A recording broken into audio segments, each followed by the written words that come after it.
Hello, And welcome to the Nick The Jake, and the movies. episode 4. I don't got one. There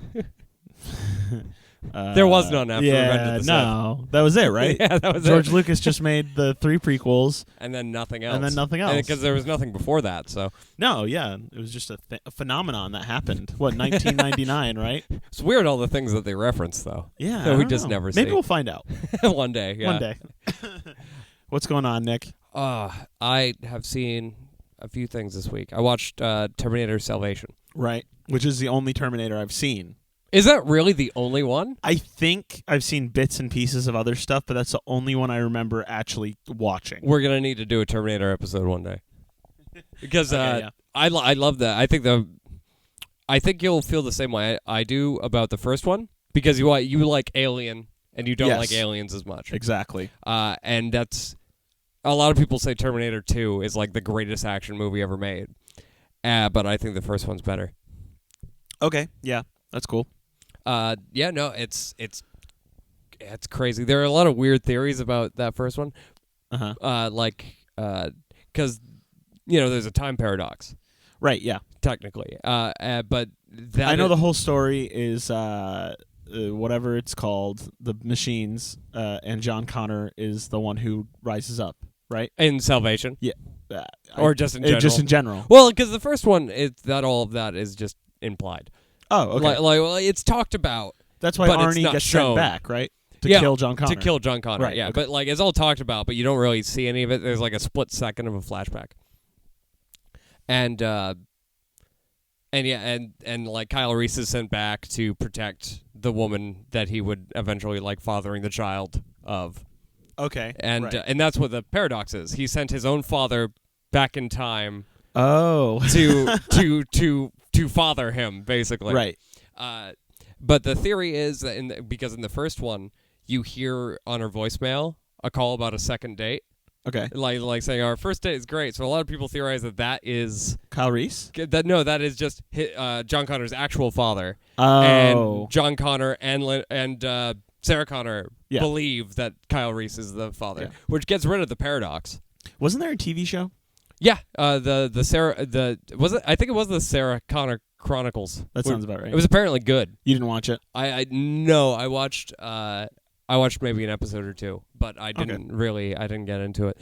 But no, Terminator Salvation is a lot more creative than I think people give it credit for. It's fun. Yeah. But it completely it causes a lot of continuity errors. Sure. Because in the first and the second one, they're like, well, we only fight at night because it's easier. They can't see us as well. Okay. But they directly mess with that in Salvation. They're like, we fight at night because we don't fight at night because there's infrared vision and they just kill us. Oh, really? Okay. Yeah. So and maybe that would have changed, because it was supposed to be a trilogy, and maybe eventually they would have developed something to lead into why they fight at night. Okay. But who knows? Yeah. I think it's fun. There's a few almost League of Extraordinary Gentlemen size issues in it. I haven't seen that either. Oh boy, man! Yeah, you want to know what my favorite part of that movie is? Sure. Why not? And I have fond memories because I watched it with my dad when I was 5. So and it was Sean Connery's last real movie. yeah. There's a car in it that Captain Nemo developed. Is that who Sean Connery plays? No, Sean Connery plays Alan Quartermain. Okay. Captain Nemo develops this car, and it would have been, given the time era, the first car. Oh. But it's real. It's almost a hot rod. Yeah. But in the style of the 20s. That's funny. It's interesting. But Tom Sawyer drives that thing like nobody's fucking business. He's drifting with it, but he's never seen a car before in his entire life. Tom Sawyer is in Mark Twain's Tom Sawyer? Yeah, and Captain Nemo is from the book. League 20,000 Leagues Under the Sea. Okay, yeah. The Invisible Man's in that. Oh, wow. Dr. Jekyll and Mr. Hyde. Right, okay. Yeah, all sorts of That's so weird. It's the same. It's based off of a comic book by Alan Moore. Okay, cool. Yeah, which is apparently phenomenal. The Wizard Alan Moore? Or Yeah, the Wizard Alan Moore. Right. No, it was around the same time, maybe a little, 5 years after Watchmen, I think. Oh, cool. But okay. apparently it's great. I haven't read it. Yeah. But that idea interests me, of a bunch of misfits. Yeah. Like with these weird powers all together. That's a far cry from Terminator Salvation. But no, it was fun seeing. I remember as a kid seeing, like, because at the very end of Salvation, you see completely CGI Arnold Schwarzenegger. Right. And I remember it being flawless as a kid. and going back into it now, it's not bad. Right. Yeah. But the face is off. Like the rest, he's massive, and that looks almost perfect. Yeah. But like his face is just not quite right, and I'm like, that's not him. Something's wrong. But no, I mean, going back, I'm gonna watch them in what I consider the chronological order, which would be Salvation, Terminator 1, Terminator 2, and then Dark Fate. Okay. Dark Fate's the newest one, right? Dark Fate's the newest one. And it's only... Salvation is first, only because Dark Fate, part of the plot is that history has changed. Yes. So Salvation wouldn't have happened. I know what happens in the beginning of Dark Fate. Yeah. Yes. I think that was interesting. Maybe not done as well as they could have. Do you know that was completely CG? Oh, what? Linda Hamilton? No, the kid. Ah, that's cool. Yeah, isn't that weird? No, no, because I saw like a VFX breakdown video of it. That was Gemini Man as well. Like Gemini Man. Gemini Man. They had Will Smith. Yeah. Basically, he did both parts, but when he was on like the younger version, they completely got rid of him out of the scene and built him up as a completely CGI character. And that's flawless. Yeah, that's crazy. Apparently, the movie's not good. Well, I've seen some bits from Gemini Man, and there are some moments that don't look great. But they also did that with Chappie. Did they? I haven't seen Chappie. Well, you know what it's about, right? The robot. Yeah, it's like a robot. Is it like a fighting thing? No, he's like a. Yeah, I think he is like a security bot, but then he gets like captured by these drug lords. Okay. And then he gets corrupted. But that's basically, Sharlto Copley, who's the guy from District 9. Because it's the same director as District 9. Okay, I haven't seen that either. Oh, you haven't seen District 9? I know that was actually originally written to be a Halo movie. Oh, that's awesome. Yeah. I didn't know that, but District 9 is fantastic. But it was just him in like a mocap suit, but because it wasn't really connected to anything, it was just there for reference, and they needed to paint him out every single time and just draw on Chappie. Oh. And they did a fantastic job, but I can't imagine how hard that was for like the VFX artists.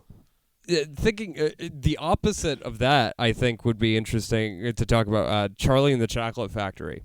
Oh, wow. Because rather than being hard on like whatever like special effects guys, it was really hard on the one guy who played the Oompa Loompas. You're talking about Tim Burton's, right? Yeah. Yeah, okay. Where there's that one part where he has to like wave his arms in the air, and you see them all kind of do that in a specific motion. Yeah. And they didn't just copy and paste He had to do that every single time. He had to do that every single time. He had to go to the next one and do the exact same motion. Yeah. And if he didn't do it, he had to redo it. I heard he got paid more. He would have had to. Yeah. And I'm sure he's still living off of that because he played hopefully. like 25 characters. Yeah. And you know what? People give...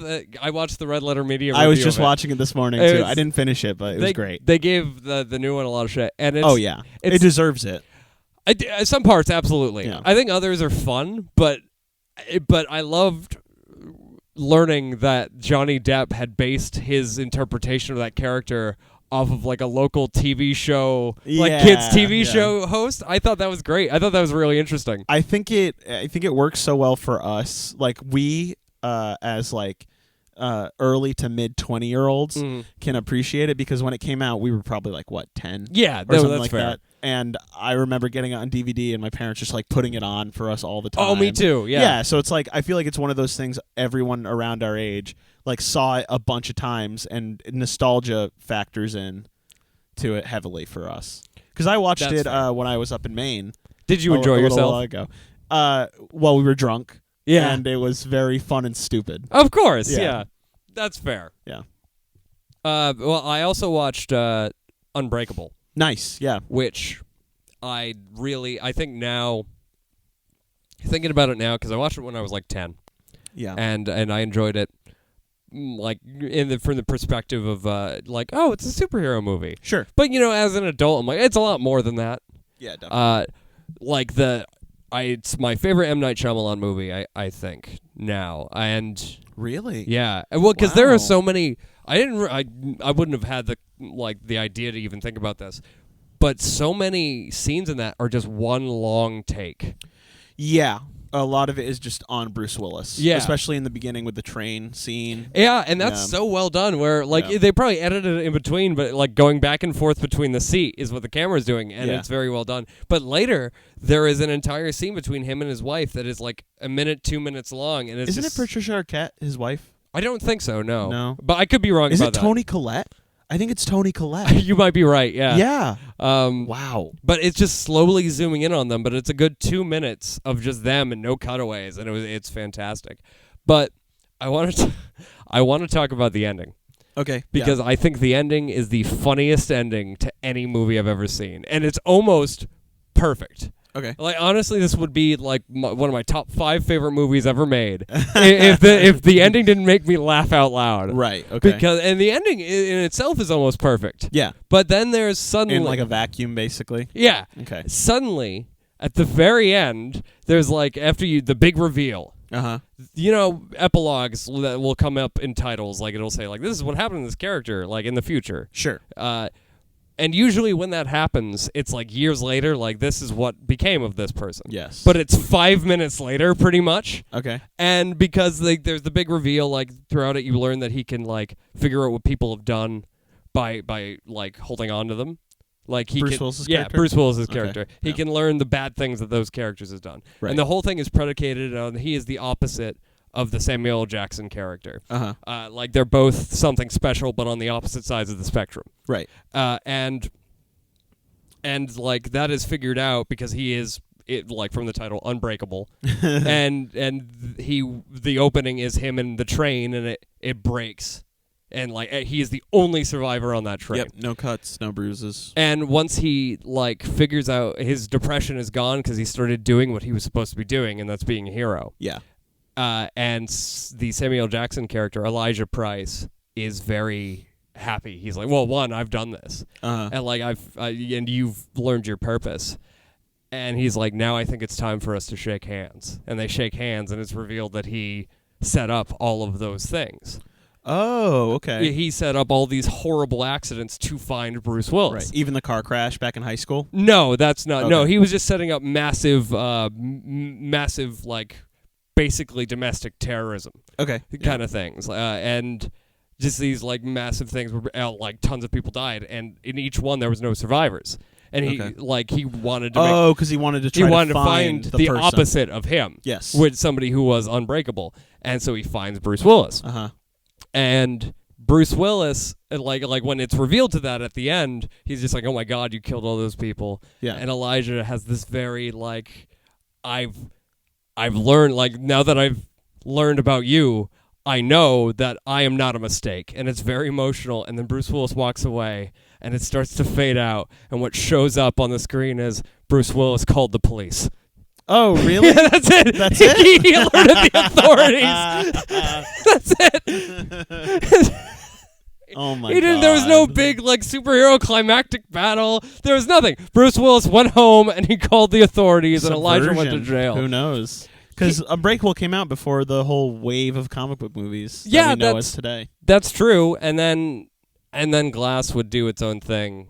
In its own which I haven't seen. Questionable way. Yeah, I'm not gonna ruin it for you because I want you to see that. We'll have an episode about Glass. Yeah, because my history with Unbreakable is that I think I was going through Shyamalan stuff just that I haven't seen because in anticipation of Split.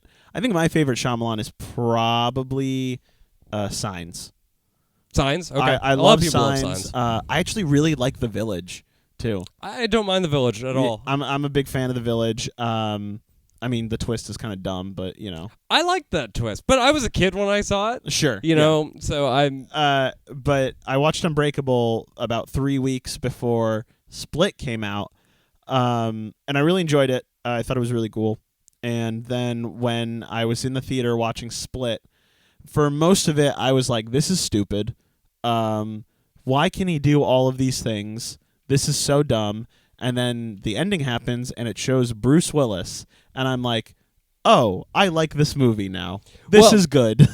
Just having that character, like, it's what the character says that tells you who he is. Well, I mean, actually, he's got a name tag that says Done. But well, yeah. Knowing it's Shyamalan, it's the same actor, I'm You- like, that's the same character. You weren't like, that's the guy from The Sixth Sense. No, I was like, that's the dude from Unbreakable. I wouldn't have thought that. It's like because it's the somebody's looking at the news. I mean, like they're calling him the Horde. That reminds me of that guy who was locked away like 20 years ago. What did they call him? And then it shows Bruce Willis. He's like Mr. Glass. Right. And that's the ending. That's great. Well, also the music from Unbreakable happens. I don't think I ever would have noticed the end that. of Split, because like I heard the music because I seen it so recently that I was like, that's like really a familiar tune to me. And then when it does show Bruce Willis, I'm like, oh, That's interesting. I don't think I would have picked up on that, even if I had seen Unbreakable recently. Unfortunately, the twist for Split was spoiled for me. Yeah. So that sucks, like man. I knew about it, but that made me more interested because I was like, they're gonna make another one. Yeah. And I like Glass. It was better than I had thought it was going to be. Right. So now that I've seen Unbreakable, I'm probably tonight I'm gonna go back. I'm gonna watch Split and Glass. Okay. A lot of people that I watch on YouTube think Glass is horrible. A lot of people do. So I'm interested to see how it turns out for me. I see. That's the thing is there are a lot of things in that movie that people didn't like, but it is different, and that I liked about it. And I don't know. I think it works in its own way. It's not perfect. It's probably the worst of the trilogy. Do you know what the name of the trilogy is? Let me go for a guess. It's interesting. Give me a hint. It has to do with an event in the first movie. In the first movie, the Train trilogy.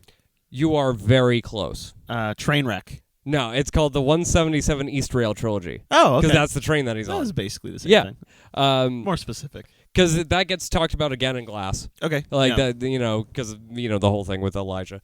Yeah. And I think that character is fantastic. Elijah, I think he's a really interesting character. And one of my only problems with Glass is how contrived the talk about comic books is. Right. But that's in Unbreakable as well. Yeah. Sure.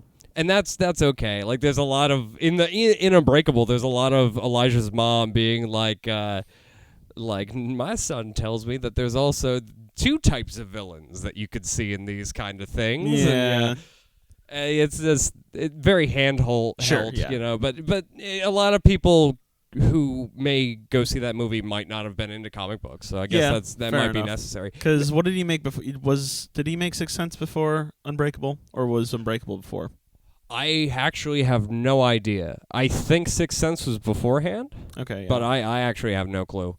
Was Sixth Sense's first movie? It couldn't have been. No, right? M. Night Shyamalan. I think that was his breakout. Right. But I don't think that was his first. Okay. Interesting. I think that was definitely the movie that got everyone talking about him. Sure. Yeah.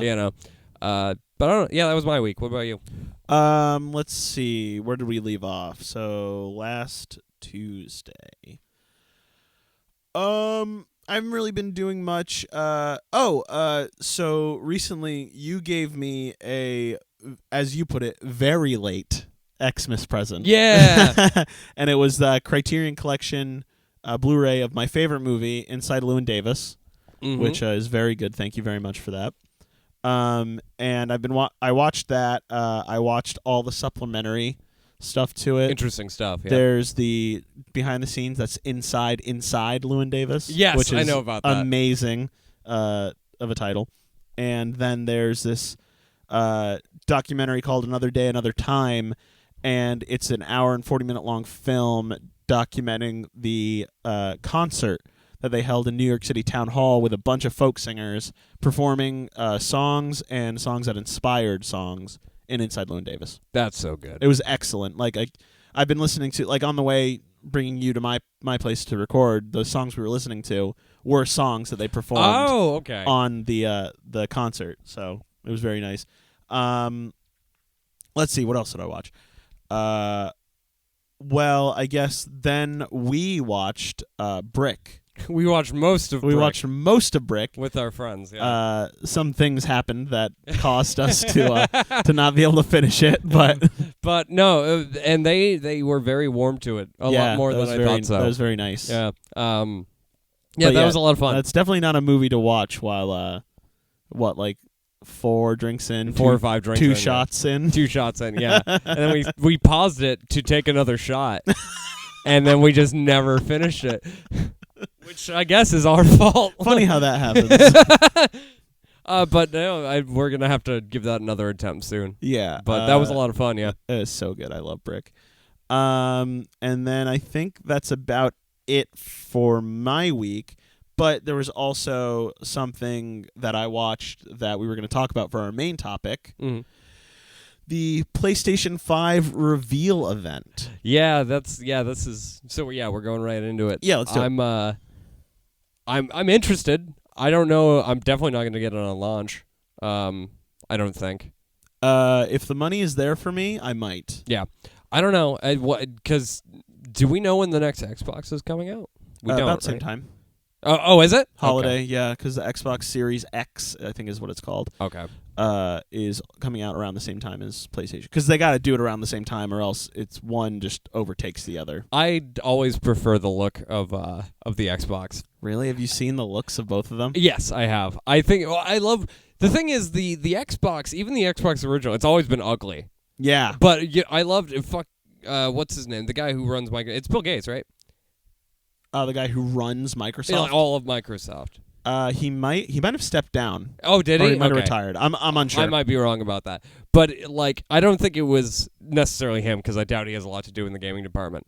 Yeah. But a lot of the head in that situation was asked are you ever going to make I think his name is Phil Spencer. Phil Spencer? The guy who does Xbox stuff. Okay, I don't know if wrong, it was if it was him when it came out, when the Xbox original came out, but they were like, are you ever going to do a slimmer version like other consoles have done? He's like, no, this is what it is. Yeah, because it's basically just a box. It's a rectangle. Exactly, yeah. I like that. He's like, no, this is what it is. The point of it isn't to look good. The point of it is its efficiency.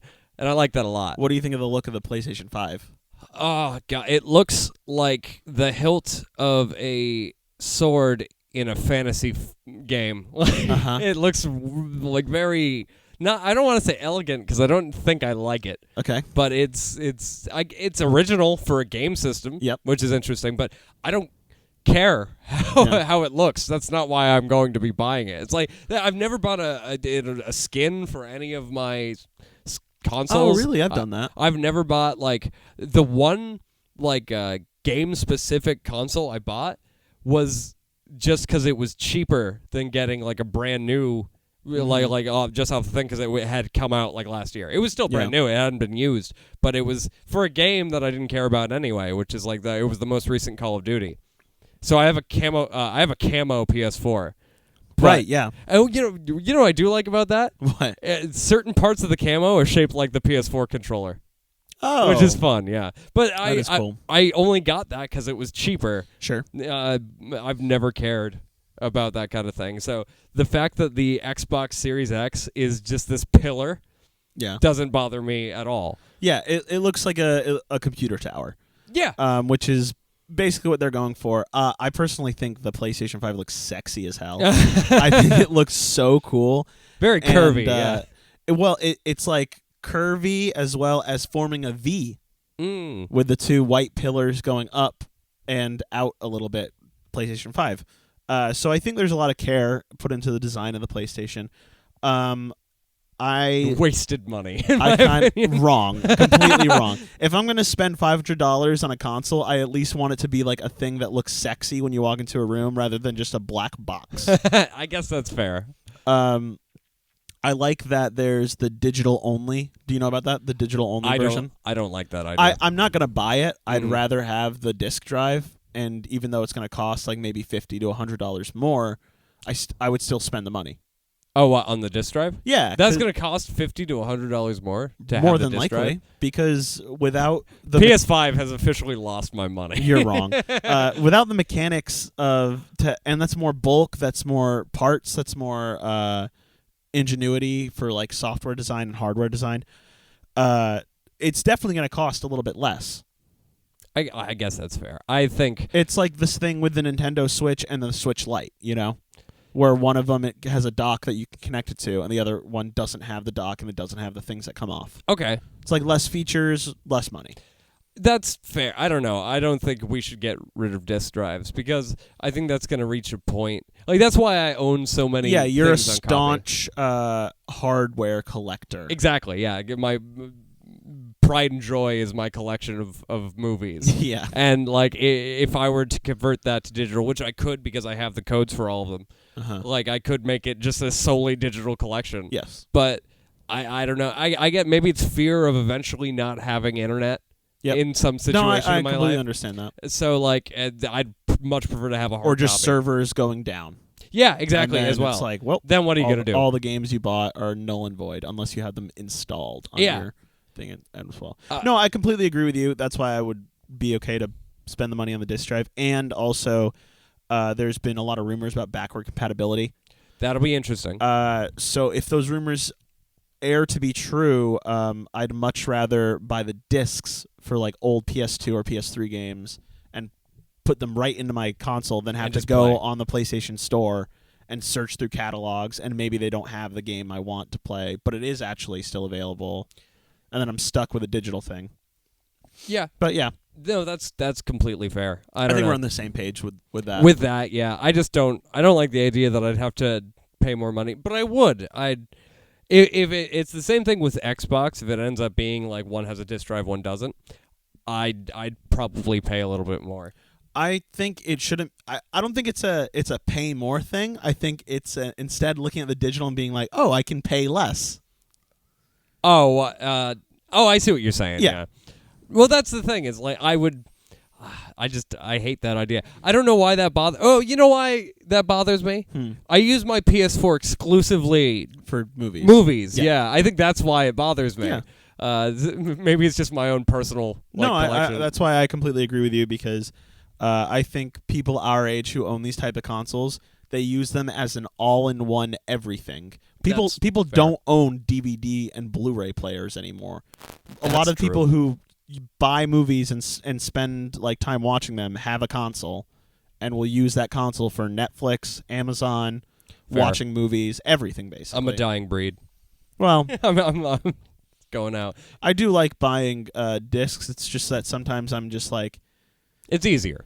It's easier. Like I was in a store the other day and I was looking through the Blu-ray bin as one tends to do. Yeah. And it's $7 Blu-rays and I see Inglourious Bastards as one. And I'm just like, "Oh, I really want it." But like, do I need to spend $7 on this movie? I bet you there's going to be a day where you're going to want to watch it and you're not going to find it on any streaming services. That's fair. And you're going to be like, "Nick, can I borrow your copy of Inglourious Bastards?" And like $7 to rent it one night, rolling pay. I'll tell you the truth. When the PS5 comes out and I come over and I see that yours doesn't have a disc drive, I'm taking that copy of Inside Llewyn Davis back. Because what are you going to use it for? You will never see that. I promise you. Because, I don't prefer the consoles that are like the light version or anything like that.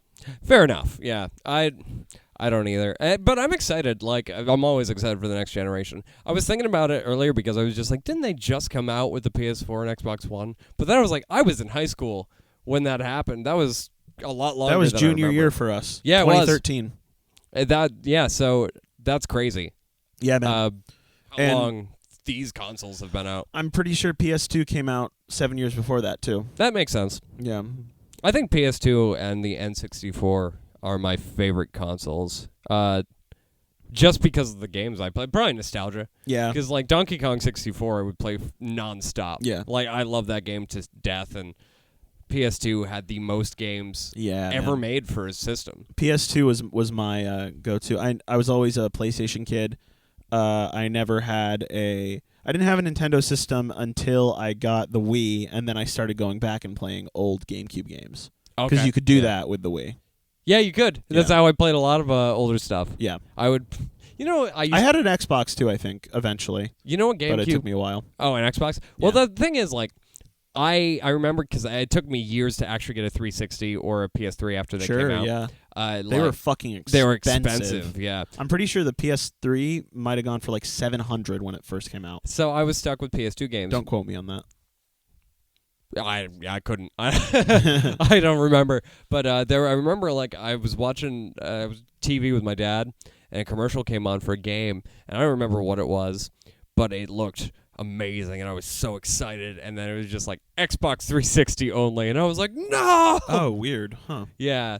It was because I was stuck on PS2 and the 360 had been out for like 3 years. Sure, So, yeah. You know, but you know what? You know what GameCube game I would play constantly? What? Rocket Power, Beach Bandits. Oh, really? Yeah. I think I had a Rocket Power game on my PlayStation that I played a lot. Did you? On the 2, yeah. It was so much fun. Yeah. It was so strange. Yeah. Like, there was a lot of killing robots. Sure, yeah. You know, like your main weapon was like hockey pucks. Right. You know, and you would grab power-ups, and you'd have, like, electric hockey pucks, and it was crazy. I don't know why I loved that game as much as I did, but there was a hint for you remember Tack in the Power of Juju? Yeah, man. You could see Tack in several places in that game. Oh. In the city, it's just a poster, Sure. but later on, there's an aspect where, like, you're going through certain parts of a forest, and you can't see the next area until you walk through, like, a shadowy bit. Okay. And when you start to walk through one, you can see Tack looking at you, and then he runs into the next one. Okay. And then later in that level, when you're, like, ziplining down an area, you see him waving at you from a pillar. That's great. It's a lot of fun, yeah. I feel like that era of games like PS2, GameCube, Xbox had so many, like, movie and TV show tie-in games Yeah. that were good. Decent, at least, yeah. Now it's just like, what do they even make now? They don't really make a lot of movie games anymore. I mean, what's the last one? They made one game for every all the Avengers movies leading up until the Avengers. Sure, like Iron Man, Thor, Captain America, Incredible Hulk, right? Things like that, and I guess, and you can't even count it. Alien Isolation isn't based off of any of. Yeah, it's just the property of Alien, and it's tied in. Yeah, like and it's a good game. It's a great game. Yeah, I played that on the hardest difficulty, and I got screwed out of the achievement because like I had started the game for like 15 minutes, and my friend's like, "You wouldn't play it on the hardest difficulty," so I put it up, and because I had started it on like normal, I didn't. That's such a bummer. I know. Holy they shit. didn't even give me the achievement for finishing it on normal. I didn't get an achievement for finishing the game. Switched up stuff. Yeah, that's fucked, man. I know. I was upset. I'd be upset too. But I love that game. It was a lot of fun. It was. I don't know if it was satisfying to finish because it was very like neck and neck between me and the game. Yeah. Like I almost quit. Yeah, sure. On the hardest difficulty, but it was so much fun. Very scary. But anyway, what else? What games were announced? Off the top of my head, I can recall 3 that there are way more than that, but I can recall 3 that I'm very excited for. Okay. 1, they started off with Spider-Man Miles Morales. Yeah, which isn't apparently a new game. It's the original game with an Miles Morales expansion. What? Really? Yeah, like it's not going to be. So see, they said that, but they haven't hammered down exactly what they mean by that. So some people think that it's like the Assassin's Creed 2 to Brotherhood, where they just use all the same assets. Yes, but it's a new story. That's what I imagine it to be as well. But other people think it's going to be the original game, and then like a good 3-hour DLC with Miles Morales at the end. Oh my god! If that's true, that's so disappointing. I can't say. Maybe I could be wrong. I hope that I am, because I would prefer like more like a Brotherhood situation where it is at least a completely new story. Sure, that would be a lot of fun. Yeah, I would imagine it would be a new story, same setting, new side missions. Obviously, it'd be a lot of Miles learning his powers and stuff like that.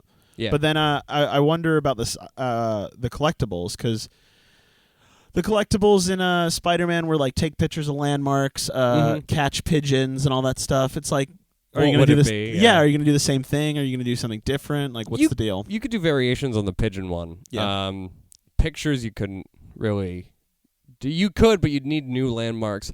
But exactly. There were secret landmarks in I know. Spider-Man. I missed out on a few things, yeah. Which is really interesting to me because I thought I had gotten everything. Yeah. But that game's also great. Yeah, great game. But that's going to be a PS5 exclusive. It will. Guess I'm not playing it. No, I will. I guarantee I will. I'll get an itch, and eventually I'll end up wanting pull to the trigger. Exactly. Yeah. But I'm excited for that. I'm more excited for Squadrons. Right. Yeah. So let's talk about Squadrons. I heard about it through Twitter.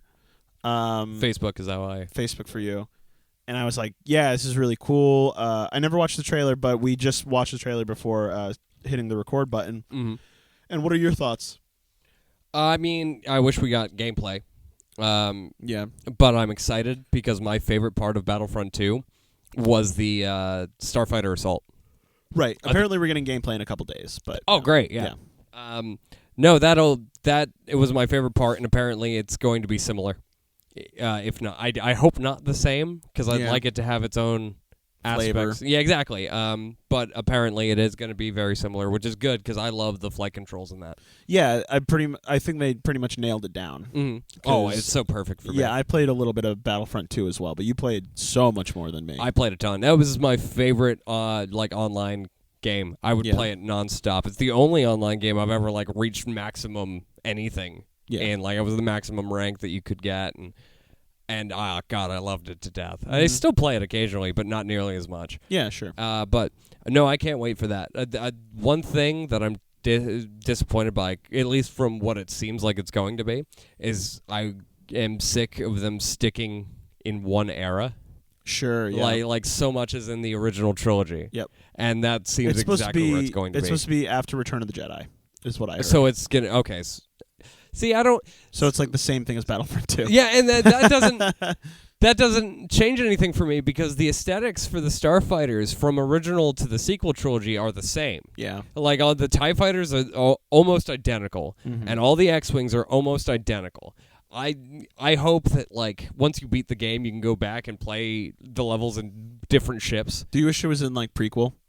I wish there was some. Yeah. You know what I mean? And maybe there will be. Yeah. Maybe there'll be flashback missions to some other character, who knows, but I think the way the ships look in the prequel trilogy compared to the original are completely different. Yeah, totally. So the fact that it's set in between the originals and the sequels just means it's all going to be the same.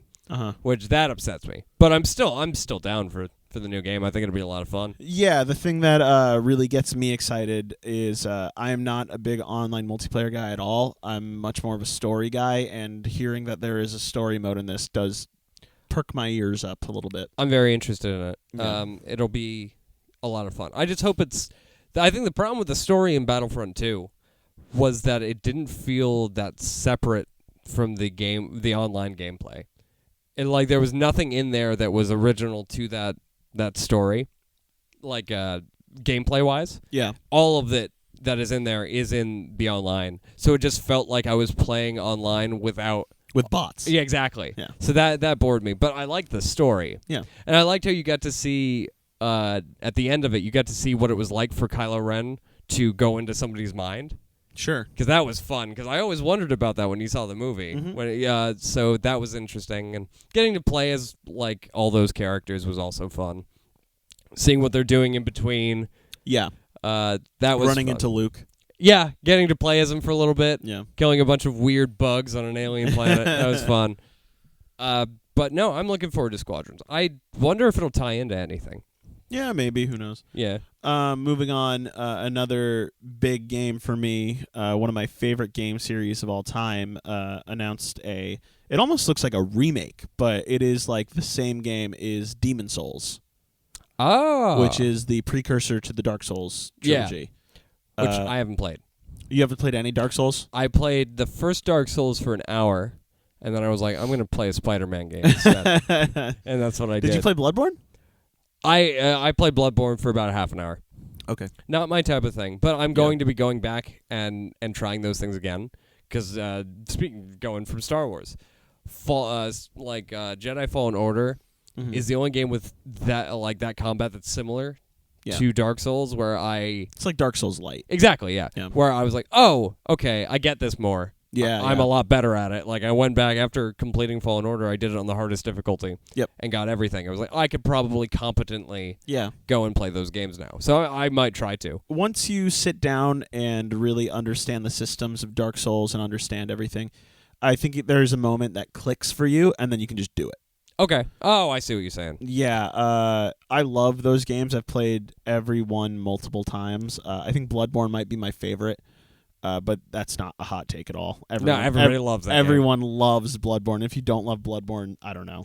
You're crazy, man. It's just, I think the lore of those games was always interesting. Sure, yeah. But it was just, the gameplay just wasn't for me. It's not a gameplay thing. It's like a aesthetics and loving detail. If you're not into that sort of stuff, I'm just like, dude, what are you talking about? No, that's fair. It's like so artistic. But yeah, Demon Souls, I've always understood it to be a very much more obscure game than Dark Souls. There's more systems in place. There's a hub world. There's different worlds you go to and all that stuff. I've never played, because the only version is on PS3. And even though I do have a working PS3, it's like kind of janky and old now. So I've never really given it a try. So I'm super excited. And from the look of it, it looks amazing compared to like the earlier textures, and the team that makes Dark Souls games, From Software, is teaming up with another team that handles remakes and to help them, and that's the same guys who remade Shadow of the Colossus for the PS4. Fun. Okay. Yeah. I never played that either, but I didn't play it either, but I played the old Shadow of the Colossus, and it's such a fucking good game. Yeah. Yeah. I've played the original for a little bit. A friend of mine showed me it, but I didn't play through the whole thing. And no, I'm interested in those games. I'm about to play Sekiro. Yeah. Which you let me borrow. Yeah. And that I know is similar. It's not in the same same thing, but it's a similar style game. Prepare to get your ass kicked. I am. Sekiro's fucking hard. You know what got me excited is I love the old Akira Kurosawa samurai movies. Yeah. And when I launched the game, the first thing it says is you should play this in the Japanese language, with subtitles, which I didn't do. No. I like how they recommended that to me. I was like, I'm in. Yeah. The second I saw that, I was just like, no, I'll do that. That sounds great. Because I thought it would be in English if you bought it here. So I'm glad that it gave me that option. A lot of people prefer the Japanese voice for all the From Software games. Yeah. Okay. Because it is a Japanese company. Okay. Oh, that makes sense, I think. Yeah. It's got that kind of style, a lot of like Resident Evil and just that kind of visual look. And I do think that Sekiro does have the most satisfying combat. Ooh, okay. You'll probably like it a lot because Jedi Fallen Order, the parry system, is very much... It's almost the same, yeah. To do with Sekiro. I think the only difference is that you have 2 bars. You have your health bar and your stamina bar, and then once you get your parry timing down, it feels so good, man. It's so awesome. That'll be a lot of fun. Are there are what is it in Sekiro? Is it monsters or demons or... It's kind of hard to talk about. There's people... There's monsters. There are people. There'll be one-on-one fights. That's great. There's boss fights. I'm trying to remember what the main story is. I'm pretty sure it's just return justice to a land that's overwrought with evil and fun. Okay. And people are dying and I'm really looking forward to that. Shit's going bad. Yeah. And then you got to do your thing. I've got quite the list to do when I get home today. I got that. I'm gonna watch Split and Glass. You should have Split on one screen and then have Sekiro Glass on the other. I might. Yeah, I could do that. Although I wouldn't, because I want to pay attention to Split again. Yeah. Really nail that down. But same with Sekiro. That seems like the kind of game I would want to really enjoy the world. Yeah, man. And and I'll still do it with this. There are a lot of games where I'll have something on YouTube on the side. Yeah, I do that. Just so It satisfies every part of my brain that is trying to do what it's doing. But I'm sure there are a lot of parts where I'm going to pause and just kind of take everything in because it looks, from what I've seen, like a beautiful game. Yeah, I've even been playing Red Dead through again, and there's times when I pause my YouTube videos and just take in the world for a little bit, The attention to detail in Red Dead 2 is so crazy. Yeah. It's so good. And also horrific. Yeah. If you shoot somebody in a vital spot, and it takes them 20 seconds to go. Yeah. And there's just puddles of blood. And I'm you guys did not need to add this. No. But all the skinning animations for all the animals. That's true, yeah. And the fact that the story is tedious, but not in a bad way. Yeah. Like I said, I think on our first episode, a lot of my favorite westerns are slow and a little boring. Yeah. And that has the parts where you're just riding slowly on a wagon, and then your wheel breaks, and you have to go and stop and fix the wheel with 2 other people. Yeah. It's great. And then like a mission will just be like you sneak onto a farm, you steal horses, and you try to sell them to another guy. Yeah. That's the whole mission. But it's fun, like, and the characters make it fun. Yeah, and they, totally. They're very original. I love the references to other Western movies and such, and like they get a lot of their story from an old movie called The Wild Bunch, right? Which is a great old Western. But like that's where there's even a character called Dutch. Oh, okay, and cool. it's like there is a John Marston type character. Nice. It's almost as if the story of Red Dead 1 and Red Dead 2 were running at the same time. Yeah. Because it's a gang on the run, but one of their former members is working with the police to find them. Oh, right. Okay. And We've talked about that. Yeah. Have we on here? I think no, but you've told I've me told you about it. It's very good, and like they pulled a lot of their story from that, and it's not too much. Like the story to Red Dead is very original, and it's very so well told in both games. Yeah, man. But they're both very distinct from each other. Yeah, which I think is fun. I think it's the protagonist that really makes it so distinct. Because I think the thing about John Marston is he's a sour man. Who, I love that. Yeah, who wants to get back at the people who wronged him, whereas Arthur's just like an outlaw living on the run and just like kind of learning from his ways. Yeah, depending on how you play him. Yeah, that's true. But either way you play him, Arthur still has love for his group. Yep. And it's just he realizes that their actions are the wrong ones, not necessarily the people that he's hung out with. Yeah. And there's that too with certain people, but like for most part, it's just that where John just wants to get home to his family. Yeah. Which was different, and I like that. And yeah, they are different people. Even if you play Arthur evil, he's not nearly as sour as John can be. No, yeah. And which I think is interesting because John is still somewhat trying to do the right thing, but he's just a bitter man about it. Which I like. I think that's very interesting. And since I've played that, I've wanted to go back and replay Red Dead 1. Yeah. Just to kind of listen to the dialogue between John and Dutch. And see, because I know there's no references to Arthur. Yeah. But I want to hear if there's something that you could kind of like pull out of it. Yeah. And maybe they mention another guy that could have been him, but I don't know. Because I remember that confrontation between those two characters at the end of the first one are very impactful. Where Dutch is on the cliffside. Yeah. Yeah. Yep. And what a good game. Yeah. I mean, what a good series. I almost think it's a disservice to call it a cowboy GTA. I think Red Dead 1 is a cowboy GTA. Red Dead 2, I see where people get that because, like... I think that's the easiest way to describe to someone. Yeah. They're like, what absolutely. are you playing? Red Dead? Oh, I never heard of it. Oh, it's cowboy GTA. They take a lot of the same mechanics. Sure. And like in the same way that you could say, like, they took a lot of Red Dead from GTA 4. They take a lot of Red Dead 2 from GTA 5. But story-wise, they're completely different. And I think there's almost more attention to detail with certain things in Red Dead in that series. Oh, yeah, 100%. In both of them. And because I don't like GTA 4. Sure. I think that's my least favorite one. I was never allowed to play GTAs as a kid. My first M-rated game was Assassin's Creed, and I had to go with my dad, and I couldn't play any M-rated game that had anything sexual on the back of it. Blood, gore, violence, and language, that was cool. But if it had sex in anything sexual, that's nope, funny. not allowed to play it until I was like 14, 15. Then yeah. my parents stopped caring. Yeah, fair enough. But yeah, GTA 4 I remember liking a lot, but that was like my first time I was like, oh, I get to play GTA. This is awesome. No, yeah, if I had never played a GTA game before, I would have loved it, I think. But it's as it is now, playing like.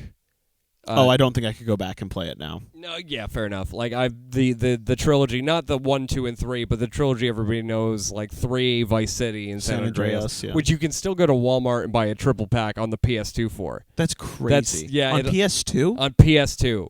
What? Yeah, you can still find those Wow. Yeah, isn't that nuts? That's nuts. That's so crazy. Well, it's one of the best sellers for PS2. Yeah, that makes sense. And so you can still get that. And I believe I still have all 3 of my copies from when I got it as a kid. Collector's items.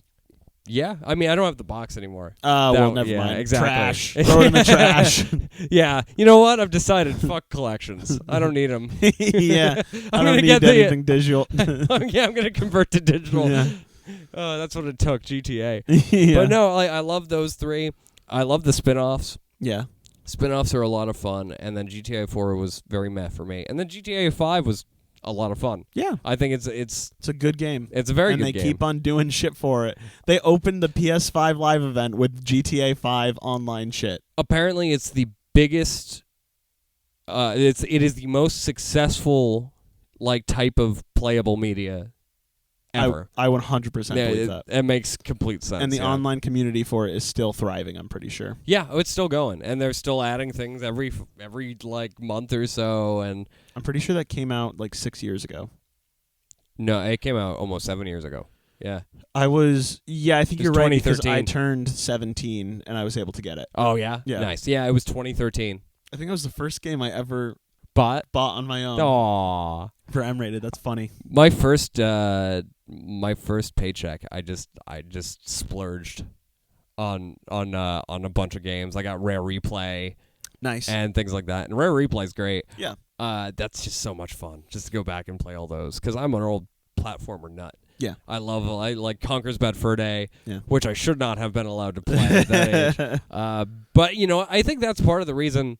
Well, maybe without that, we don't get this podcast because there's so many, half of that game is made up of movie references that they connect. And I think that's great. And a lot of me watching movies later, I would get a enjoyment of, hey, that was in Conker's Bad Fur Day.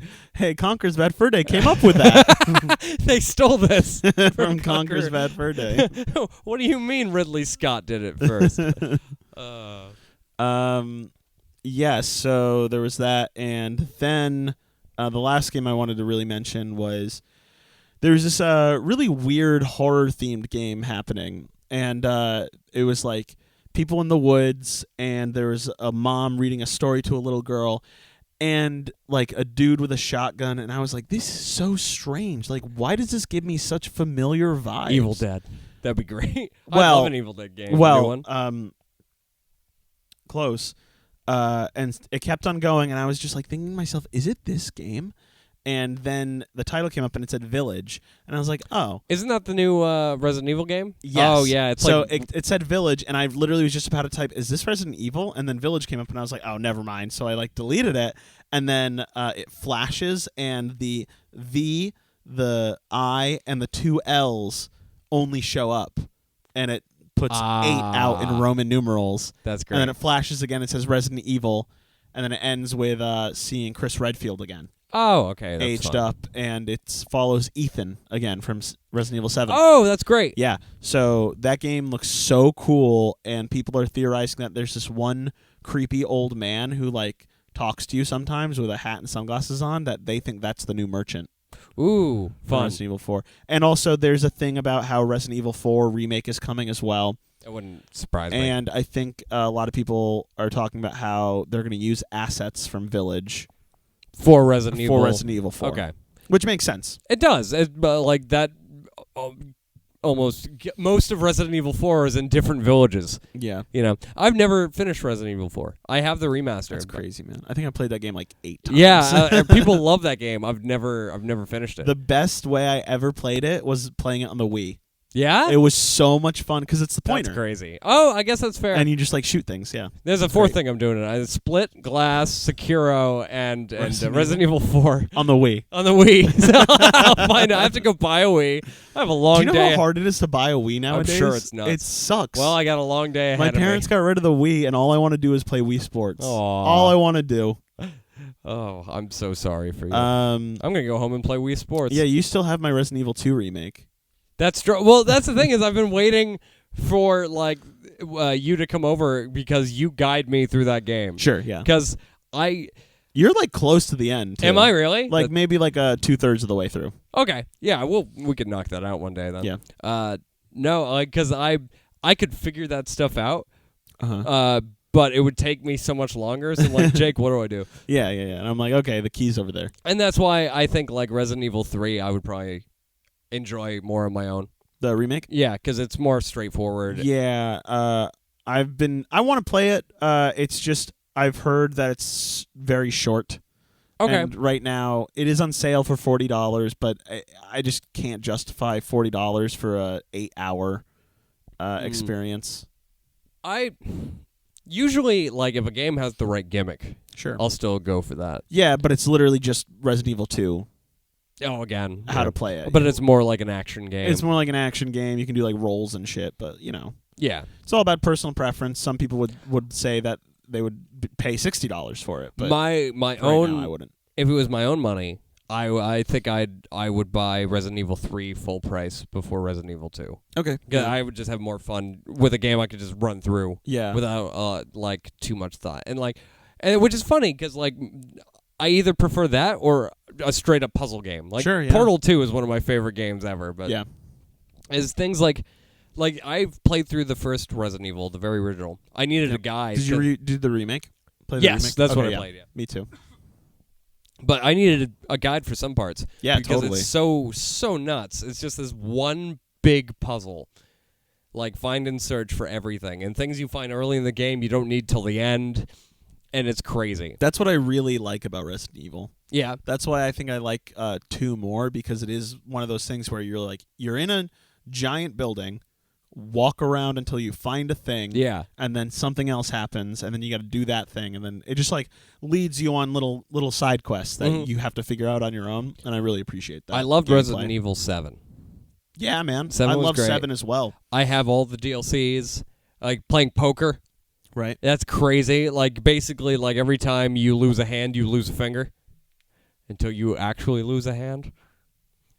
Which is fun. And there's like there was a lot of the one where you play as the guy who was stuck in that house before you. Oh, okay. And what happens is the mother, the weird, wicked, I forget her whole thing. I think she has a lot of plants. She's like no, she's a bug lady. Bug lady, that's what She's it was. like a spider woman. Fucking creepy, man. You basically like you're being forced to eat this bile kind of thing, and you have to break out of the bed and slowly figure out a way out of the room. But she keeps coming back, yes, so you have to I've seen that. That's awesome. Yeah, and you have to sometimes you have to drink some of it, so she'll be appeased. But if you drink too much, you'll die. Yeah. It's crazy. Yeah. It's like an escape room. Yeah, very much. And then there is the Chris Redfield DLC. Yep, which is fun. like Last Survivor or something. Yeah, like that. something like that. Yeah. That's awesome. Mm-hmm. Yeah, I think I would say my favorite Resident Evil is 4. If I had to choose one to play for the rest of my life. I like 5 a lot more than other people do. Yeah, I have fond memories of 5 as well, but I played it recently because it was on Xbox Games Pass, and I couldn't get through it. No, I think it's fun. It's like the controls now, unlike 4, where they're intuitive, I find them clunky in 5. That's fair. Yeah. No, I still think that game's fun. Me and my friend played through it co-op, and we can't stop making... Oh, well, that's awesome. Yeah. Playing with someone. We can't stop making fun of, is it Wesker? That's his name. Who's the blonde-haired dude who's super fast? Yeah, that's Wesker. The villain at the end of 5, yeah. Just the way he says Chris in the final level. Chris! Oh, really? Yeah, he does it like 3 times. It's nuts. I love it. And Chris Redfield in that game is much stronger than he should be. He punches a boulder. He punches a boulder till it falls forward. That's crazy. I loved it. It's so good. But, I have fond memories. I think 7 is my favorite. Yeah, no, that's completely valid. It's a fucking good game, man. And 8 I'm looking forward to. I used to have the PlayStation VR, and I never played 7 because that was like a big selling point for a lot of people, that you could play Resident Evil 7 in VR. Oh. Fuck that. I would do that. You played a little demo thing of 7. I thought that was a lot of fun. Oh, no, this is so creepy. I would do that again in a heartbeat. VR, because VR usually makes me sick. But you're just sitting in a chair. Yeah, exactly. Yeah. That one, I would love to do a VR horror game. Oh my God, you're crazy. The funny thing is, I think I could handle that better than Beat Saber or anything like that. Or Pistol Whip that we were playing with the guys. Yeah, that is also fun. But it's fun. Did you play it? Yeah. Okay, yeah. I play. No, I never got to Pistol Whip. Okay, maybe we'll do that next time. Yeah. Or yeah, maybe after. But no, I think I could do Resident Evil 7. Yeah. All the way through. That'd be a lot of fun. Yeah. Yeah. I feel like I could probably do 7 just after I played it 2D. Because the thing about VR is watching someone play VR is one thing, but being in the world and it's 3D too, that freaks the shit out of me. Okay, so you could probably watch me do it, but be out of the cards for you. Yeah, if I knew where the jump scares and where things were going to pop up and get in my face. Yeah, but okay, yeah. We'll do that one day. I'll get it on cuz you've got that. I'll buy it. And I'll absolutely play that through here. Other than that, the PS5 news showed a lot of cool indie games that look good. Yeah. Some cute games, other stuff. Nothing really that made me go like, I don't want that. It was all mostly highlights, and the thing I really appreciate about PlayStation events is they're like, hey, we're PlayStation, and we got a bunch of games to show you, and then they just trailer after trailer after trailer. No business jargon, no like marketing gimmicks. It's just like fucking here's the games, fucking buy them if you want or don't. I don't care. That's kind of why I'm looking forward to the new Comic-Con that's coming up. Right, yeah. Because it's free, right? Everybody can watch it now. That's awesome. Yep. Which is going to be a lot of fun. Which means they can't hide anything from us. Sure. Like that secret trailer for Infinity War. Yeah, like you got to get into the panel and stuff. Yeah. I bet there will be VIP experiences. I hope not. But yeah, there probably will be. They'll be like, pay $150 to get into this like one. Zoom call and see like a 10-minute clip of the Snyder Cut early. And, oh, God. And there might be something like that. People would shell out so much money for that shit. Stuff like that, yeah, absolutely. Yeah. I mean, they got to make money somehow. Because I imagine they have celebrities doing panels, right? You think they're not going to get like money from like product placement sponsorships and sponsors? And stuff like that? Yeah. I guarantee it. Well, yeah, but also, how much does a Comic-Con ticket cost? I don't know. I've never been to a San Diego one. Yeah, it's probably like a lot, fucking lot of money, like at least a couple hundred to get in, and that's like a lot of money lost if they're doing that. But it also factors into renting out the venue and stuff like that. So maybe they can just like not have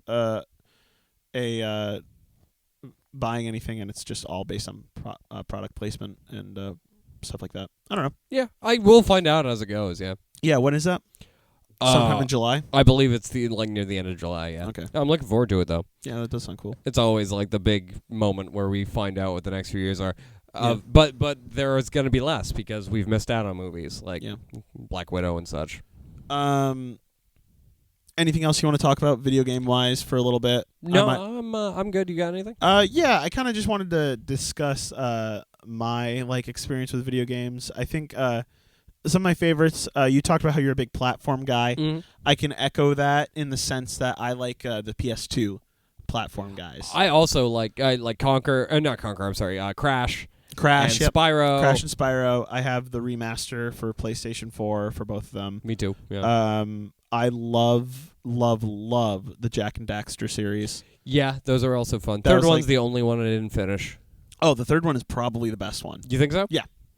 I like the Mad Max vibe it has. That's a lot of fun. It's very Mad Max. I also love Sly Cooper. Sly Cooper is very near and dear to my heart. Sly Cooper is one that everybody besides me got into. Same with Ratchet and Clank. Ratchet and Clank is mine for that. I never got into it until I played the PS4 remaster thing or whatever they did. I really enjoyed it. Did you? That was a new game that they showed for PlayStation 5. New Ratchet and Clank. And it looked really good, honestly. That's fun. I heard the movie was not fun. So. Yeah. The movie and the game were kind of like the same thing, I heard.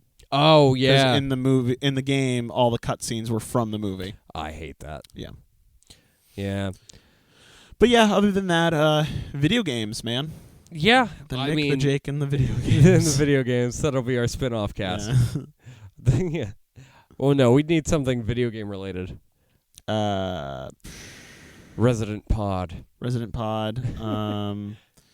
Grand Theft Cast. Grand Theft Podcast. That's definitely a thing already. Red Dead Rapod.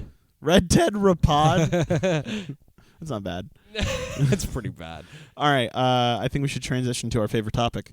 Oh, yeah. Fistful of Thoughts. Fistful of Thoughts. You went first last time, I believe, with Man of Steel. I did. So why don't you kick it off? And what did you watch? I watched Porco Rosso. Yes, you did. And this is going to be an interesting Although, because you recommended it to me, and you had seen the English dub. I did. And yes. I ended up buying the subtitled version. Yes, by accident. But it was by accident. That's a long, unfun story. Yeah. But it's basically Sony fucked up. Yeah. And yeah, yeah, pretty much. Yeah, that's gonna be the name of our next podcast, Sony Fucked Up Cast. But you know what? Despite the fact that I think the biggest difference in it would be the acting, because there would have been actors I would have been familiar with in the English dub. Like Michael Keaton plays Porco. Yeah, he's so good as Porco. Yeah, but the guy who did it, like, you know, I couldn't get the inflections because I don't speak Japanese. But I like the guy who did it. Like, he had a good voice for like a pig man. Yeah. Which we should talk about. That's what it's about. Like, yes. Which interested me because every time I started to question the world, they would start to give me little bits of an answer. Yeah. Because, like, when I first saw him, because he's one of the first characters you see, yep. I was like, okay, this is a world with anthropomorphic animals. But he's the only one. He's the only one. And when I saw him walk into a bar, I was like, what is going on? Uh-huh. Like, why is he the only one? Why is he the one pig man? And why are people cool with it? Yeah. Everyone is okay. And he's kind of like almost a legend. Yes. Because everyone knows who Porco Rosso is. Yeah. And then you find out that, like, you don't find out exactly what happened to him. But you do know it was some sort of spell. Yeah, it was like a hex, something like that. Something along the way. And I always figured it was done by somebody he had killed during wartime. Maybe. Like the parent of someone or the lover of somebody had, like, cursed him. Yeah. But I really, really enjoyed it. Nice. I thought it was a lot of fun. There was, you know, some things from, like, because it was like early 90s.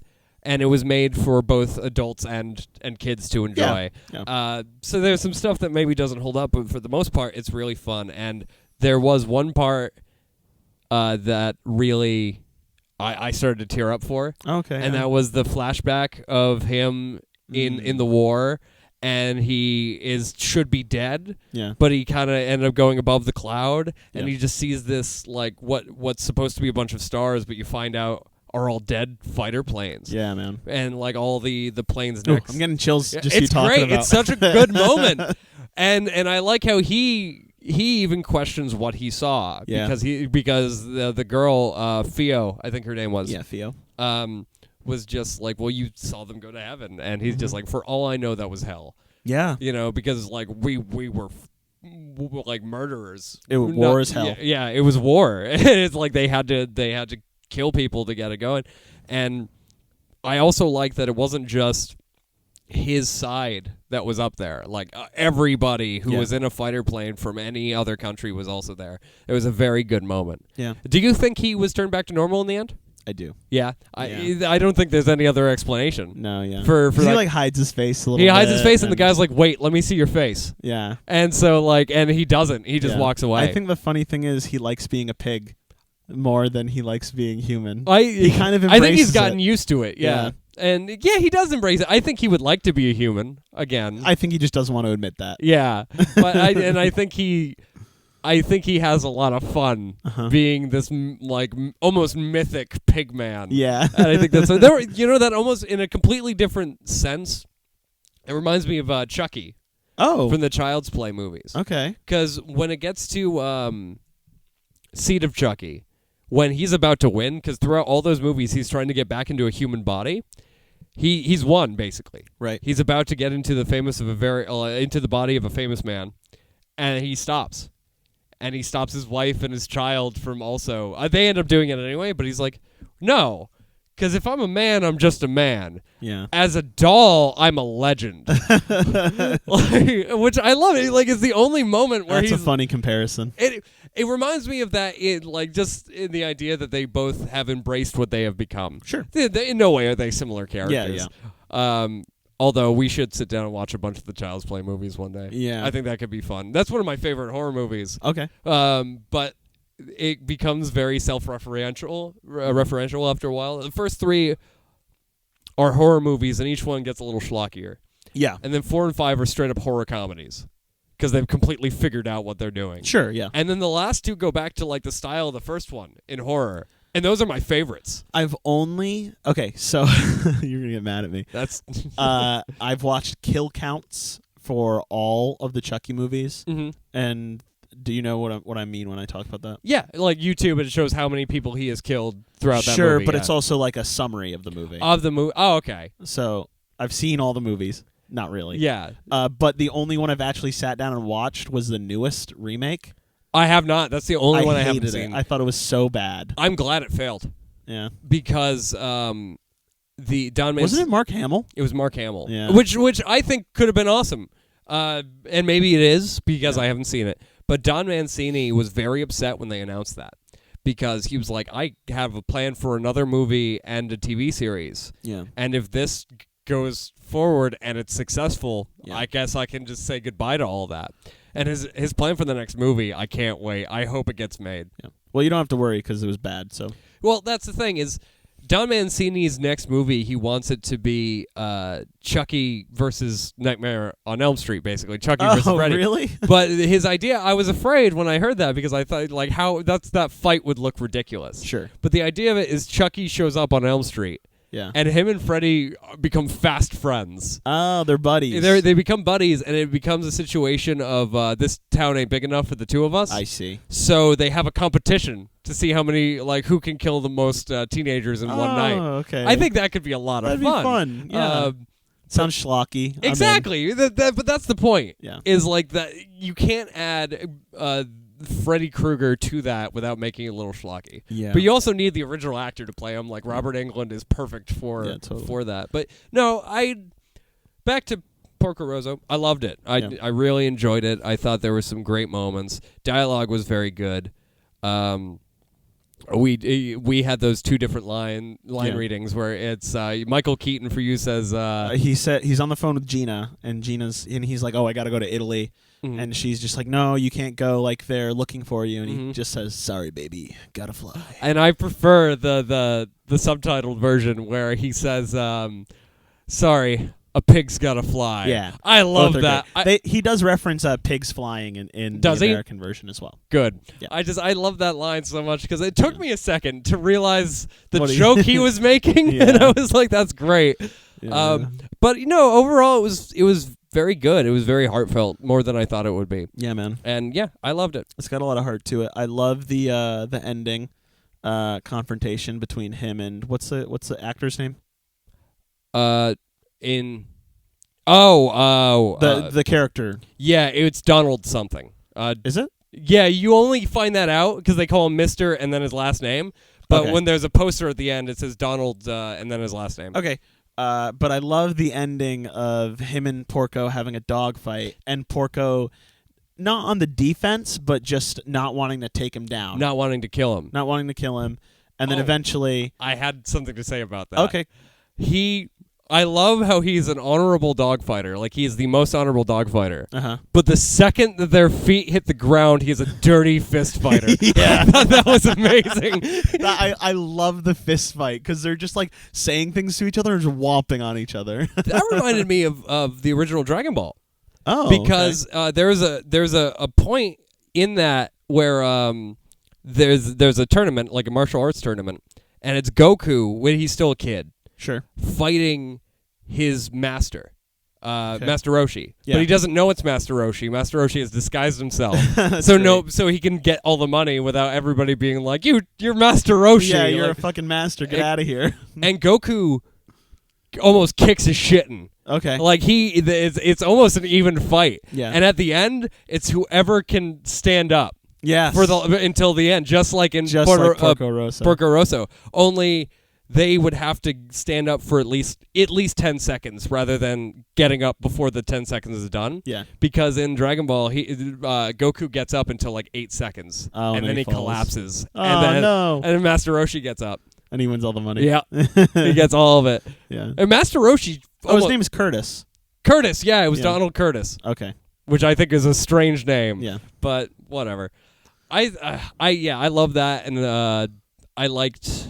I like that ending a lot. Uh-huh. I like how they were almost friends at the end. Yeah, I loved that too. Yeah, once the military was coming, they were very friends. I loved how that guy, even though nobody necessarily liked him, and he didn't seem to care about anybody, Curtis still wrote to them. Yeah. And saying, like, this was the best summer of my life. Yeah. I thought that was so adorable. Sweet. I thought the pirates were great.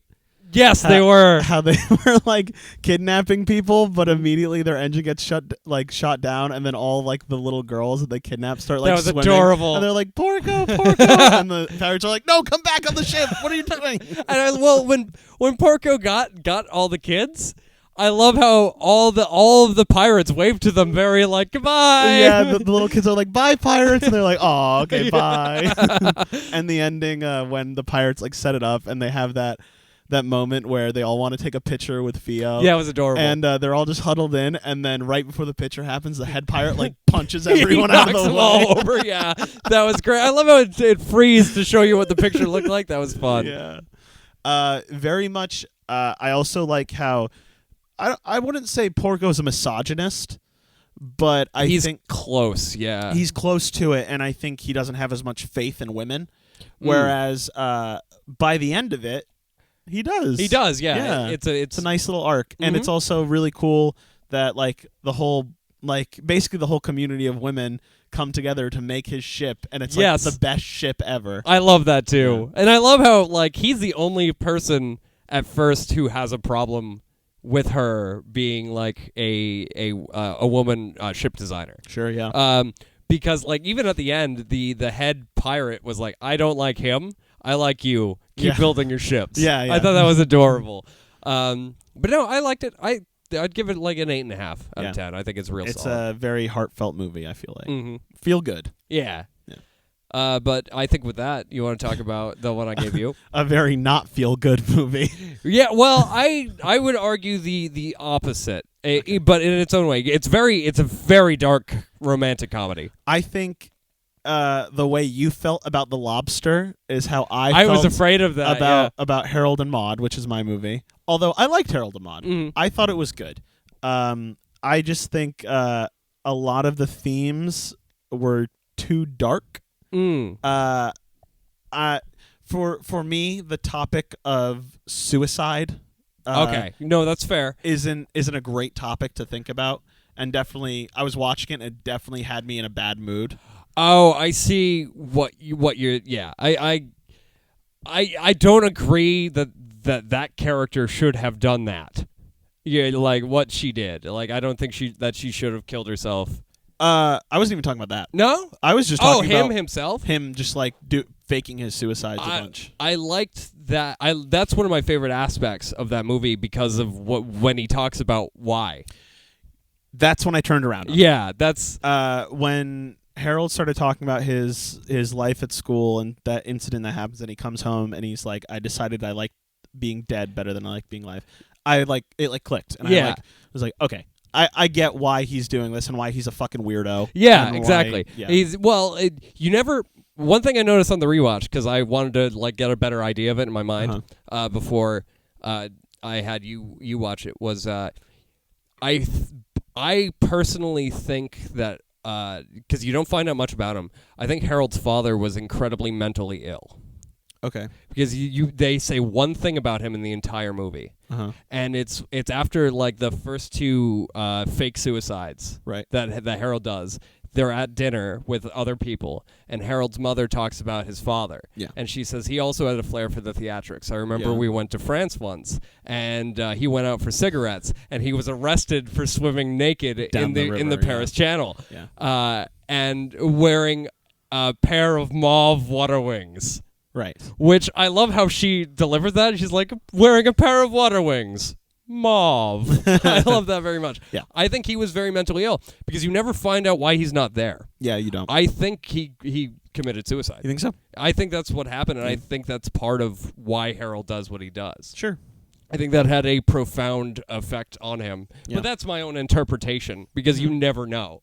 Like, they never say enough about that character. You just know that he did one really crazy thing. Yeah. And I think he was mentally ill and that his wife didn't realize it or was just not caring about it. Yeah. I did appreciate that aspect of it. I really liked some moments, such as the moment when Harold and Maude are sitting on the dock and watching. Talking about the seagulls? Talking about the That's seagulls. my favorite. And it's just like a split-second shot of her arm, and you see the Nazi concentration camp tattoo on her. Find out why she is trying to be so full of life. Why she's the way she is, yeah. I saw a lot of reviews call her a manic pixie grandma. Which is hilarious. I love the psychiatrist who believes in Freud. Yeah. Has a picture of Freud right behind him. And he's trying to explain it to himself. He's just like, it's common that people want to have sex with their mothers, Harold, but you want to have sex with your grandmother. Yeah. I thought that and was he's like amazing. her flabby buttocks. That was the priest. Oh, was it? Yeah, that was the same moment. Yeah. It was a bunch of different people disapproving of him. Yeah. I love. There's a lot of visual gags. Yeah. Like the army recruiter who was his uncle. That was, I thought the moments between him and Harold were the funniest bits of the movie. That's great. Like when he pulled the string and it Yeah, had his arm come up so he could salute. At one point when he takes Harold to like talk with him, and they're walking in the cars going behind them, you see one army guy like walking with canes. Yes. And then he like falls. He's like, "Rah!" And nobody does anything. Yeah, that was pretty funny. It was really. I love the dark humor in that movie. Because what do you think of the very, very end? I hated it for a split second, and then I was like, that makes sense, and I was okay with it. I think what she does makes sense. It just hurts that she does it.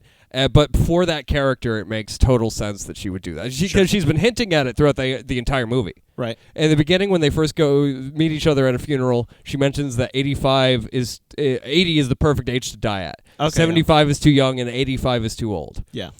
So like when it's her 80th birthday, that's what she reveals, and I think that last scene is my favorite, where you've got the Cat Stevens song "Trouble" playing. Well, he's driving, and it keeps cutting between him driving and him at the hospital. Sure. And then he drives off the cliff. He drives off the cliff. I love that because do you think that he did it that way to make his family think he was dead? So he could just live off his own idea and be free? I never really thought about that. I thought it was more like a symbol of saying goodbye. It is. You know what the name of that scene is? Set Free. Set Free, okay. Which you could argue is for both of those characters. It could be either. And so, I adore that movie. I think that's one of the greatest like romantic comedies of ever. Really, it's timeless. I think. I don't agree with that. No, I think some of the ideals that some of the characters have, I think are not timeless. But I think a lot of the humor is timeless. Like it just still works. Yeah, the humor of Maude protesting and then Harold screaming at her, being like, "You commie bastard! You piece sicko!" Like that was really good. Because that's funny now. I think that's still fun. I thought you were going to say that didn't hold up. I would argue that holds up great. The most funniest. That was like the funniest scene for me. I think one of the funniest parts for me was when his mom gets rid of the hearse that he drove, and she buys him a really nice compact car, and the first thing you see is him grab a blowtorch. Yeah. And then make it a hearse. Exactly. I loved that. I thought that was very creative for that character. Yeah. I love all of his fake harming himself like in front of people, like when he covered himself in gasoline and lit himself on fire, and then he just walks into the room. I think that was the funniest fake death. Okay, I think mostly because it was like immediately like no, I'm still alive. Yeah. Well, that's that, and the one where he just chops his arm off. I could see that coming, though. I see. The second I saw his arm like that, I'm like, oh, that's a fake arm. He's gonna chop it off. I always forget that he's about to do that every time, and then I see him pull it out, I'm like, yeah, and then there it is. And my favorite part, it's not that he chops it off. It's the fact that he just turns back to her as if, like, continue what you were saying. Yeah. That's what I loved about it. But no, my favorite line is the seagull line, where they're talking, and she's talks about how Dreyfus had written from Devil's Island how he had seen the most magnificent birds, and then years later in Brittany he would realize that they were only seagulls. Yeah, and then she says, "But seagulls will always be magnificent birds to me." Yeah, that was an adorable moment. Yeah, I think there's I think maybe the best aspect of the movie is the dialogue. Definitely. That is the best part. I just, that movie's very near and dear to me. Another review that said, I can't believe Wes Anderson directed this at the ripe age of 2. You know what? Fair enough. It's a very Wes Anderson. It's a very movie. Wes Anderson, which is why I kind of I'm surprised you were not hotter on it. I think it was just the theme. Okay. No, that's fair. I understand that completely. But I think a lot of the point is anti that. Yeah. You know what I mean? It's not that movie is very live. That's what that movie's about. Is live the way you want and do it to its fullest. Is the point of that film. It just uses the opposite idea to get that point across. Yeah. And I can totally see why people love it. It's just, for me, that subject matter is very tricky, and I don't like seeing it. No, that's fair. It's different to see it. It just put me in a sour mood. Okay, fair enough. I always get an uplifted feeling when I watch that movie because Maude, because I get Harold quite a bit. So when Maude is very much you have to pull yourself up and you gotta live your life. You can't let your. Did you get the visual cue of his outfit changing? I got. Well, okay, so he's always in a suit and tie for the first half hour, done up. I got the points when he was with his psychiatrist and they were wearing the exact same thing. Yeah, that's a thing. But yeah, I guess later on he's wearing a sweater instead and jeans leather and jacket stuff. and a leather jacket, a really colorful shirt, and by the end he's got a completely different wardrobe. Yeah, I love that. And what I like about it is it's subtle compared to if that was going to be in a movie now, that would be a plot point. Somebody would point it out and say it to you. Sure. I don't know if you can make this movie now. You couldn't. No. Yeah. At the end, it wouldn't be the same. You couldn't have that subject matter with that type of humor. No, because it's deadpan humor. It's very deadpan humor. It would very much not sit right with people. I don't really get. I could watch it, but I could see someone watching the first 10 minutes and being like, I can't watch this anymore. It's too much for me. Very much so. It is. You're right. It's a product of its time, but there is a lot of things in it that still work. Yeah. No, I love that movie hands down. But yeah, no, I understand why people wouldn't. Like I said, I think in our last episode, I have a weird fucking taste in movies, man. I think one part I wish was different was I was really liking the relationship between Harold and Maude, and I was really hoping it would stay how Lost in Translation did it. Oh, they would separate? So the thing in Lost Translation is Scarlett Johansson and Bill Murray, they have a very much romantic connection, but they never act on it. And then at the very end, they kiss, they say something to each other, and then that's it. Yeah. Whereas with Harold and Maude, I was like, oh, this is nice, but Maude doesn't want anything to happen. But then something happens. They wake up and they're naked in bed together. Well, Maude knows what she is about to do. Yeah. And you're right. I think that is a little. I almost think that shouldn't have happened. Yeah. Because you could imply it in a different way and not make it so on the nose. Yeah. And some people wouldn't notice it. Yeah, totally. And but it's very right in front of you. Oh yeah. And so yeah, I get that, and I'm kind of on your side with that. But in the same time, with Lost in Translation, I always got the idea that they might eventually see each other again. Yeah, that's one interpretation. I think it's more so they never see each other again, and they just remember the memory. It really could be. I mean, we'll never get a Either sequel. Way, it's I mean, Sophia Coppola has talked about maybe a Lost in Translation follow-up. Don't do it. I think that would only work if you only focused on one character. Yeah, and most likely it would be the Scarlett it would be Johansson Scarlett, character. but at this point, I just don't care about what That's Scarlett fair. Johansson does. No? No, she's not a favorite of mine. Okay. What's that? It's just like, Yeah, too much. yeah. She's in everything. Yeah. But no, that's fair. I never saw her, and I know they're like the emotional connection. They're like between. sister movies. Exactly. So I want to based off of that. Yeah. Because I love Lost in Translation. Yeah. It's one of my favorite Bill Murray movies. Right. And Life Aquatic's up there too. Yep. But no, I personally for me, I'd give. Whenever I talk about Lost in Translation, you either say you love it or you hate it. I've never said I've hated Lost in Translation. I love that movie. Okay. It's one of the first DVDs I've ever bought on my own. Because I feel like we talked once and you were like, "Oh, I don't like that movie at all." No, I love Lost in Okay, Translation. It must weird. have been. It might have been something similar. Maybe A different movie that she has made. Sure. But no, I love that movie. All right, good to That's know. funny. I was just misremembering. But yeah, Harold and Maude. All in all, I think it's a very well made movie. So I gave it a 3.5 on Letterboxd. Okay, and that's fair. And a positive review.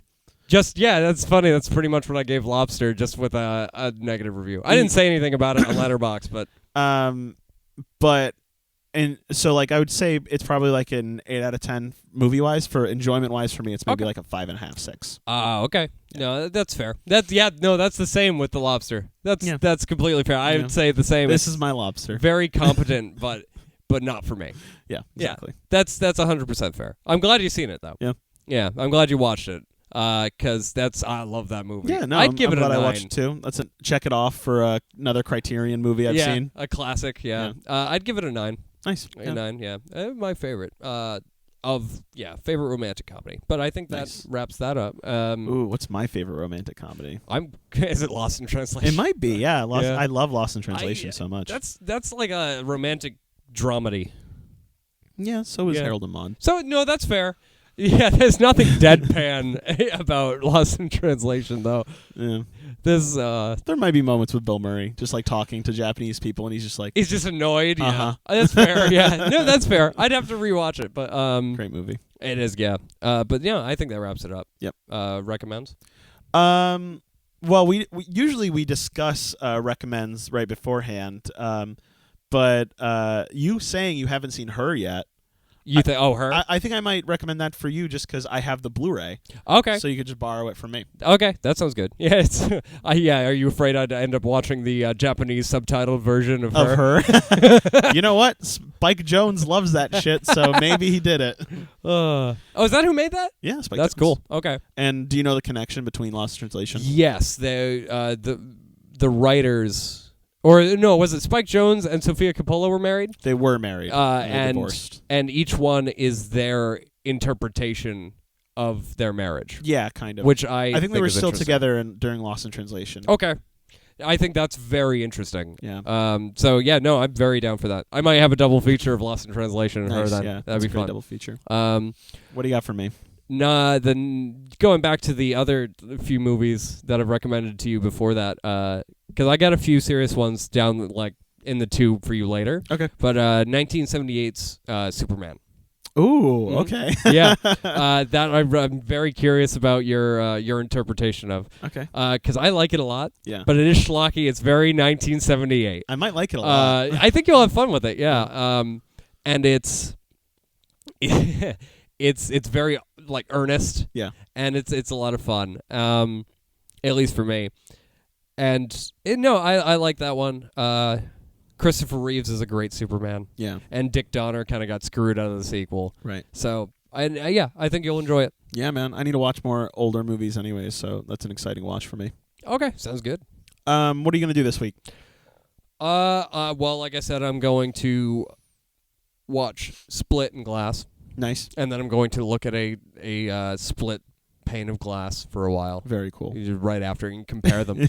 And I've been reading All-Star Western, so I'm going to continue that. Okay. Again, yeah. I can't I love the way it's going. It's very interesting. And I'll talk about that in my week next week. But okay, cool. What about you? I am going to be watching your movie that you recommended to me. Also, this what's today? Today is June 16th, 2020. In 3 days, the Friday, The Last of Us Part 2 comes out. and I am a huge Last of Us fan, and I'm going to be picking up day one amid the controversy. Yeah, that's true. I forgot about. Yeah, so I guess I'll just touch on that very briefly before we go. One, there were leaks of major plot points. Oh no! Like major character moments. That's awful. So a lot of people read them, and they were very mad. So a lot of people are like very pissed off. That it got leaked? What happens in the game. And I kind of know what happens, and I think people are twisting it. Who knows who's right, who's wrong. Fair enough. We'll find out when it comes out. But some of the people that say like, oh, well, blah, blah, blah, blah, blah, blah, blah, are just like, they're filled with vitriol. Okay. And it's kind of bigoted what they're saying. Okay. And but who knows? I don't know. It just sounds stupid to complain about something like this. Yeah. But also something worth complaining about is things that came out during the Naughty Dog development cycle that workers for the game were put under crunch, extreme crunch, and it was like debilitating. Which is very sad. I myself am studying game design and going to be probably in the industry later on in my life, and we've learned that crunch is a thing and that's something we're just going to have to deal with. But it shouldn't be a thing. It shouldn't. People shouldn't have to deal with it. It's just the way this industry is, just like how Hollywood is corrupt. Yeah. Like the video game industry is corrupt as well. So that's something that I completely err on the side of understanding. But at the same time, it's just like there's a few people who have complained. There's a few people who are very proud of their product. So it's all just going to come down to personal opinion. A lot of people are making opinions before it's even come out, before they even play it. And a lot of those opinions they have are based on context-free moments. Okay. Yeah. Oh, just matter of fact, this happens. And they're like, oh, I don't like that. Yeah. I'm not going to buy this anymore. So, I don't know. I'm very much looking forward to that. If I do get it and I do find the time, because I'm pretty busy this weekend, I might talk about it on the podcast. Sounds good. A little bit. That'd be fun, yeah. And I'll talk about Sekiro. Yeah. Oh, that'd be really cool. This is a video game podcast now. Yeah. All right. Yeah, that's all I got. Yeah. Goodbye. Yeah, I think that's about it. All right. Thanks for listening, guys. Yeah. See ya. Good night. Bye.